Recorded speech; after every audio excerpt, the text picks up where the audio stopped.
ঢকুৱাখনা বৰুৱাটিকা নামঘৰত শ্ৰী শ্ৰী ৰামপৰাজয় সীতাৰ পাতালগমন ভাওনা প্ৰদৰ্শন। মহাপুৰুষ শ্ৰীমন্ত শংকৰদেৱৰ অনুপ্ৰম সংস্কৃতিৰ অন্যতম হৈছে ভাওনা। অসমীয়া জাতিৰ পৰিচয় স্বৰূপ এই ভাওনা সংস্কৃতিৰ জীয়াই ৰখা উদ্দেশ্যে দেওবাৰে দিনজোৰা কাৰ্যসূচীৰে বৰুৱাটিকা নামঘৰত বৰুৱাটিকা গাঁওবাসী ৰাইজৰ সহযোগত আৰু যুৱক যুৱতীসকলৰ উদ্যোগত আয়োজন কৰা হয় বৰসভা ভাওনা উৎসৱ। দিনজোৰা কাৰ্যসূচীৰে আয়োজন কৰা ভাওনা সভাখনি বৰুৱাটিকা গাঁওবাসীয়ে বহু কেইবছৰ ভাও প্ৰদৰ্শন কৰা নাছিল যদিও এইবেলি পূৰ্বৰ পৰম্পৰাকে অক্ষুণ্ণ ৰাখি গাঁওবাসীয়ে সকলোৰে মংগলৰ হকে এই ভাওনা সভাখন অতি ধুমধামেৰে উদযাপন কৰা দেখা গ'ল।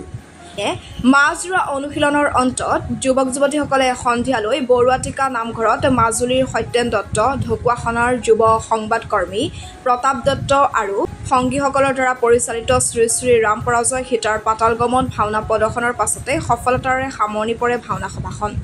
অনুষ্ঠানত অঞ্চলটোৰ লগতে দূৰ দূৰণিৰ পৰা অহা ভক্তপাল ৰাইজক ভাওনা উপভোগ কৰা দেখা গ'ল।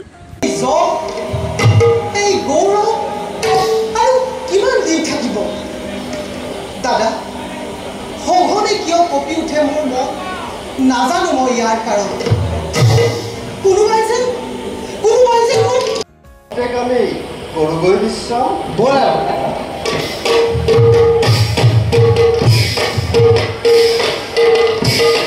আজি আমি এই ভাওনা আমাৰ গাঁৱৰ যিখিনি অপায়ী অমংগল মাৰি মৰক সেইখিনি চিন্তা কৰি গাঁৱৰ সকলো আমাৰ যুৱবৃন্দ অভিনষ্ট আমাৰ যিসকল জীয়ৰী আছিল তেখেতলোকো আহিছে।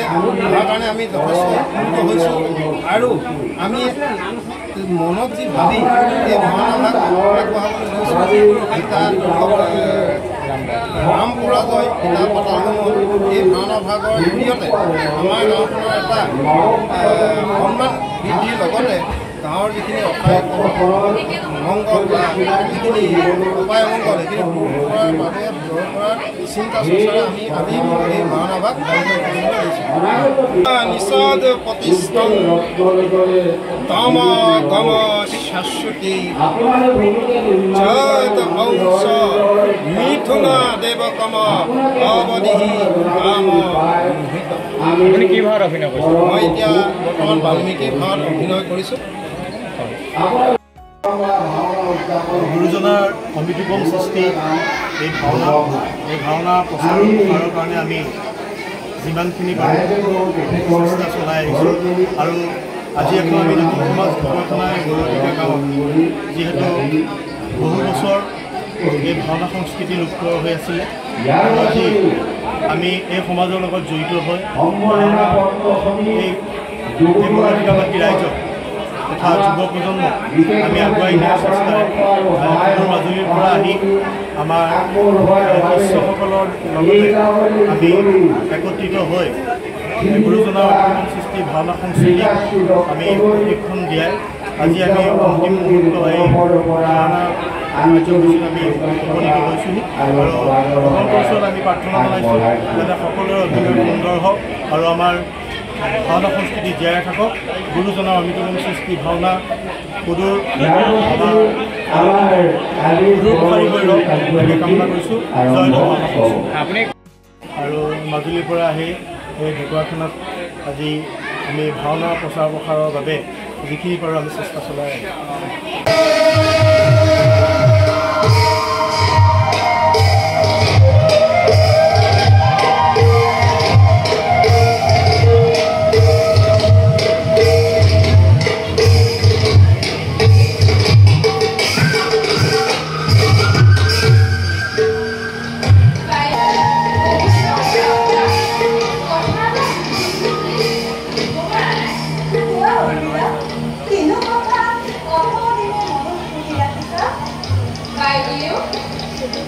আপোনাক বনৰ পৰা লংকাৰ ৰাৱণে যে ধৰি নিছিল সেই ৰাৱণ বাৰু দেখিবলৈ কেনেকুৱা আছিল?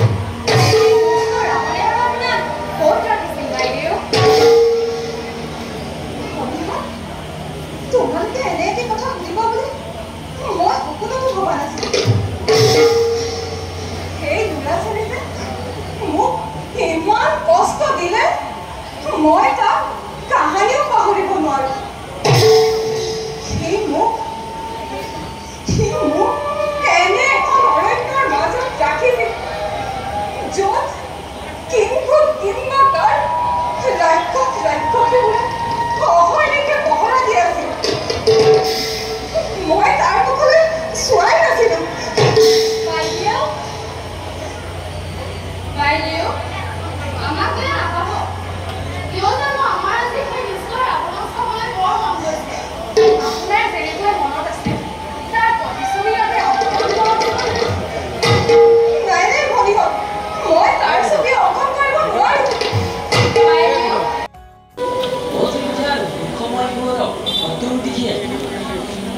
তোমাৰ দৰে গুণীজনক ৰজা হিচাপে পাই ধন্য অযোধ্যাবাসী দাদা শত ধন্য তোমাৰ কি কোৱা ভাই সঁচা আজি অযোধ্যাৰ প্ৰজাৰ মুখত নাই অলপ প্ৰতি প্ৰজাৰ মুখে মুখে কেৱল তোমাৰেই গুণানুতি